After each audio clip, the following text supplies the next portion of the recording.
Everyone's on the Ozempic craze right now. I lost 50 pounds while I was on Ozempic. I just took my first dose of Ozempic. Je me suis levée ce matin, aucun effet secondaire, je suis vraiment contente, ça va super bien.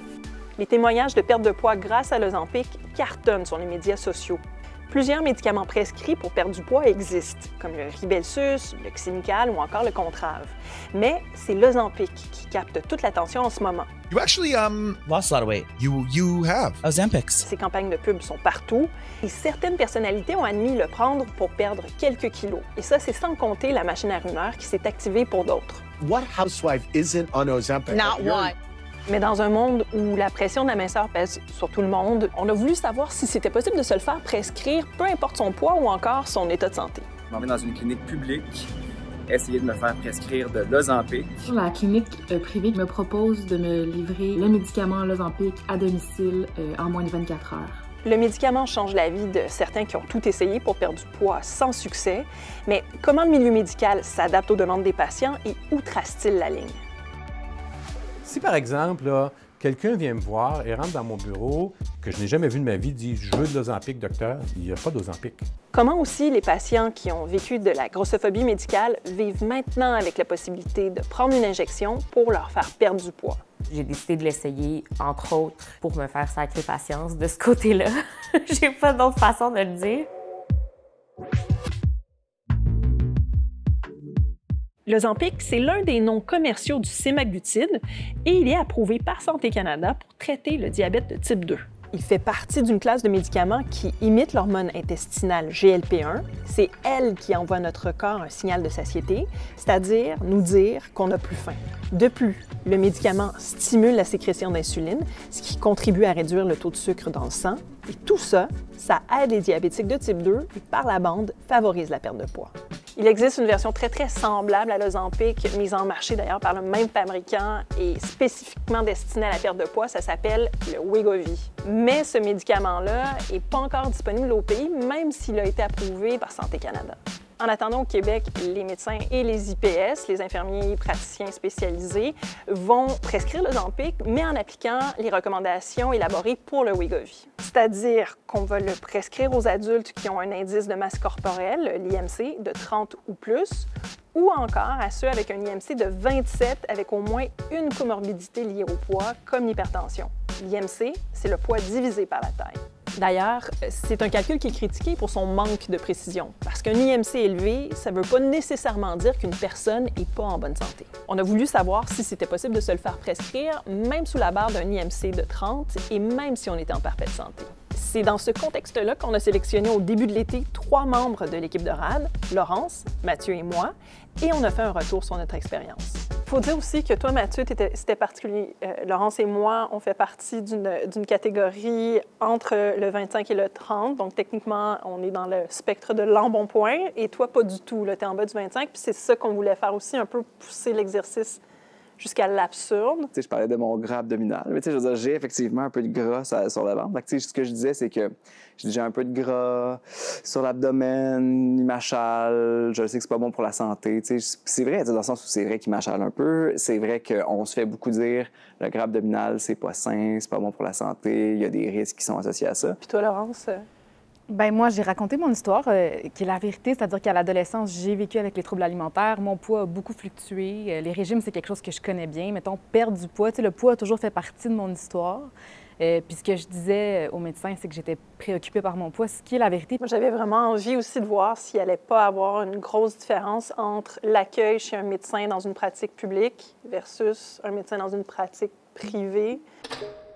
Mais avant, je suis allée voir le docteur Richard Dumas, qui est endocrinologue. C'est ça de l'Ozempic, OK? Il connaît les médicaments comme l'Ozempic depuis longtemps parce qu'il travaille avec des patients qui souffrent de diabète de type 2. Ce n'est pas la meilleure façon pour perdre du poids, que l'on soit diabétique, prédiabétique ou non diabétique. La meilleure façon, c'est d'aller voir une diététiste, de bien manger, de faire de l'exercice physique. Il n'y a pas d'effet secondaire. Non, c'est pas facile. Justement, il y a quand même plein de gens qui ne sont pas capables de suivre ça. C'est un outil supplémentaire, mais c'est un outil qui marche relativement pour tout le monde. C'est pas parfait comme outil, c'est loin d'être parfait, mais qu'on a des outils qui quand même fonctionnent.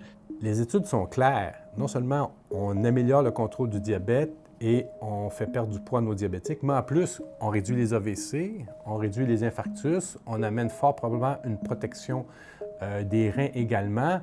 Alors pour nous, c'est vraiment des médicaments qui sont d'une très grande utilité. Est-ce que moralement, tu sais, la profession doit se pencher sur qui mérite de l'avoir et pour qui ce serait vraiment une très mauvaise idée? Bien, écoutez, je pense qu'il va falloir respecter les balises au pied de la lettre parce que de toute façon, il y en aura pas assez pour tout le monde.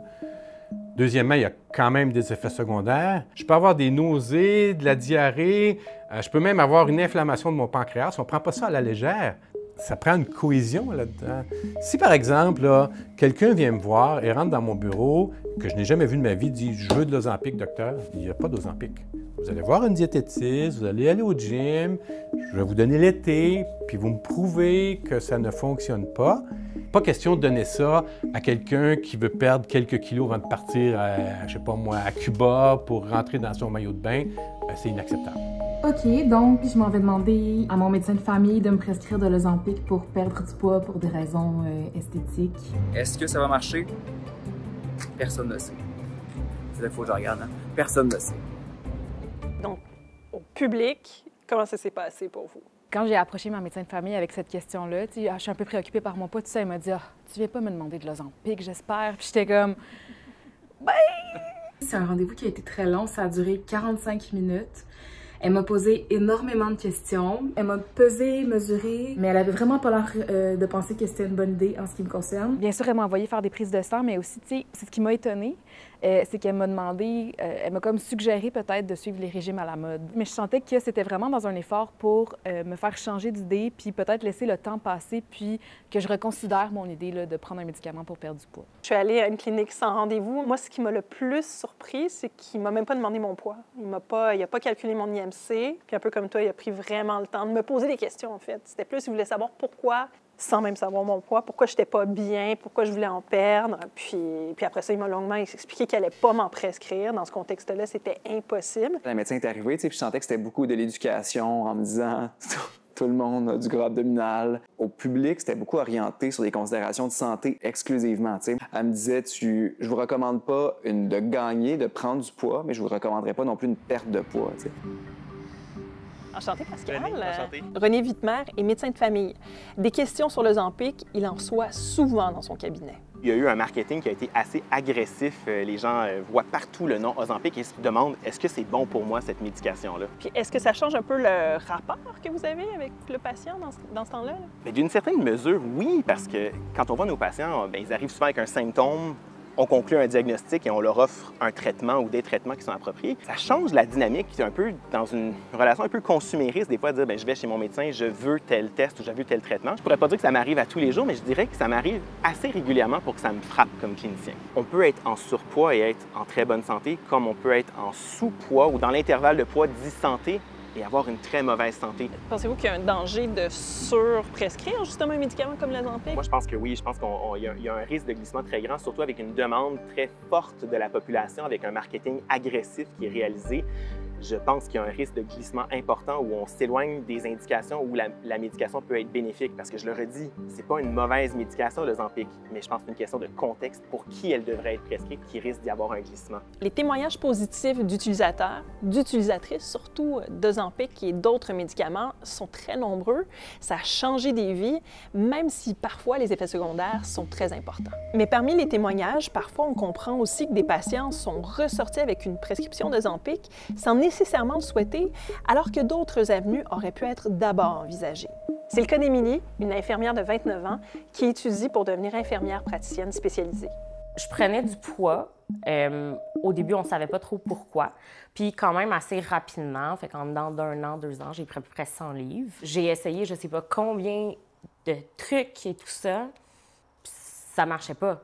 Moi, de mon côté, ma médecin, elle n'en a pas parlé pendant longtemps, sachant que j'étais quelqu'un d'active normalement, jusqu'au jour où elle m'a pesé, puis ça a été... ben là, tu coterais pour une chirurgie bariatrique. Là, je suis un peu prise par surprise. D'un, c'est pas du tout ce que j'envisage. Puis je me dis, il me semble qu'il y a plein d'autres étapes avant à faire. J'ai mentionné l'Ozempic à ce moment-là. C'est toi-même qui l'as mentionné? Ou... Je l'ai mentionné... pas nécessairement en voulant le prendre, plus Dans le sens, il y a d'autres étapes avant la chirurgie bariatrique, je pense. Puis j'ai décidé de l'essayer, entre autres, pour me faire sacrer patience de ce côté-là. J'ai pas d'autre façon de le dire. Émilie va alors accepter de prendre de l'Ozempic parce qu'elle espère qu'à ce moment-là, sa médecin va commencer à l'écouter et à chercher la source de sa prise de poids. Qu'est-ce que tu aurais souhaité? C'est plus le avant. J'aurais souhaité qu'on prenne le temps d'évaluer tous les facteurs, d'évaluer ma situation à moi. Mais il a fallu que ce soit moi qui pousse en ayant jasé avec des collègues dans le milieu de la santé. Sa médecin de famille et sa diététiste concluent que plusieurs facteurs ont joué un rôle. Un antidépresseur lui a fait gagner du poids bien au-delà des effets secondaires attendus. Et une blessure, au même moment, l'a aussi obligé à arrêter de faire du sport. Par-dessus ça, je faisais du binge, je fais de l'hyperphagie. Donc là, me voir prendre du poids, ça déclenchait ces crises-là. L'hyperphagie, c'est un trouble alimentaire caractérisé par des pertes de contrôle, comme une surconsommation d'aliments impossible à maîtriser. Parce qu'au final, je veux dire, ça fonctionne. J'ai quand même perdu 30 livres en 4 mois environ. Mais j'ai un appétit réduit de moitié, au moins, si c'est pas plus. Je peux pas avoir des crises d'hyperphagie parce que physiquement, il n'y a pas de place dans mon estomac, sinon je vais être malade. On s'en sort comme jamais, dans le fond. Là. Des fois, si j'utilise le médicament ou les gens qui vont faire la chirurgie bariatrique, ils veulent pas en parler parce que c'est vu comme de la paresse, puis de la voie facile, finalement. Puis j'ai l'impression aussi que des fois, des personnes anti-grossophobes, c'est tellement, prends pas ces médicaments-là, accepte-toi parce que c'est vrai que ça sera jamais assez si tu le fais pour la société puis le poids, mais en même temps, j'ai envie d'être bien dans ma peau. L'effet de l'alimentation est quand même difficile à quantifier dans les études, mais moi, Lui, c'est Benoît Arsenault. Il est chercheur à l'Institut universitaire de cardiologie et de pneumologie de Québec. Il s'intéresse tout particulièrement au rôle que le poids peut avoir sur les maladies cardiovasculaires. On va pouvoir s'installer juste ici. En ce moment, quand on en parle de l'Ozempic puis de ces médicaments-là, est-ce qu'on parle vraiment de santé ou on parle plus de perte de poids? Non, présentement, on parle juste de perte de poids parce que c'est ce qui intéresse les gens. On vit dans une société où les normes de beauté sont égales aux normes de minceur, finalement. C'est ça qui est intéressant avec l'Ozempic, c'est que ça confirme ce que les scientifiques disent depuis au moins une trentaine d'années, que c'est notre cerveau qui contrôle notre poids. L'Ozempic, ça agit au niveau du cerveau, puis ça va diminuer la sensation de faim qu'on va avoir. Donc, ces gens-là qui prennent l'Ozempic, c'est tous des gens qui ont fait des tentatives de perte de poids, qui ont échoué. Pour moi, c'est la preuve ultime que les régimes, ça fonctionne pas chez l'immense majorité des gens. Ça, c'est une information qui échappe pas aux entreprises qui ont fait leur renommée avec leur régime. Weight Watchers propose désormais à ses membres américains un abonnement mensuel qui donne accès à des services de télémédecine pour justement faciliter la prescription de sémaglutide injectable ou en comprimé.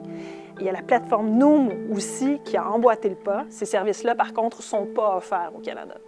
L'autre étape de l'expérimentation, c'était d'aller voir dans le système privé, voir si ça allait être différent. De mon côté, ça a été instantané. C'est dans le confort de mon foyer, c'est-à-dire que j'étais très à l'aise aussi. C'est beaucoup moins gênant que d'aller voir le médecin. C'est de la télémédecine. C'est de la télémédecine. C'était un infirmier praticien spécialisé. On discute, j'explique ma situation brièvement, puis je le sentais, il y avait comme certaines réticences, mais il était comme « si t'en veux, je vais t'en prescrire ».